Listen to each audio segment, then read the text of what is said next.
Barka da safiya ranki shi dade. Me yasa yau ma ka dawo? Ai na je na gaya masa cewa samsam ba ke son shan taba. Ai kuwa ina faɗa masa wannan magana nan take daina shan tabar. Yanzu hal akan soyayya mutum zai iya rabuwa da tsohuwar ɗabi'a irin wannan wadda ta riga ta zama masa jiki? Gaskiya soyayyarsa gagaruma ce. Akwai citta. Kana ji ko? Ka gaya masa cewa ni fa ba na son shi. Bai dame ni ba ko ya sha taba ko kuma ya daina sha. Kar ka hasala ni. Ni ma haka na faɗa masa cewa ba za ki so shi ba. Kada ya kwallafa gaba ɗaya sa ran shi a kanki. Kin san me yace da na faɗa masa haka? Soyayya ai ba ɗabi'a bace. Da wai har mutum zai gimtse ta. Ita aba ce gagaruma wacce take zuwa daga can ƙasan zuciya.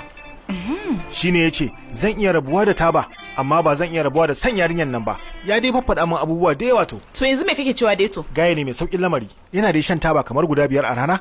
Idan kuma ya kwalbe yakan sha kaman kwali 5 haka. Amma jiya da daddare bayan ya sambaɗe kaman kwalabe 10 haka ko taba ɗaya bai taba ba. Sam. Ha.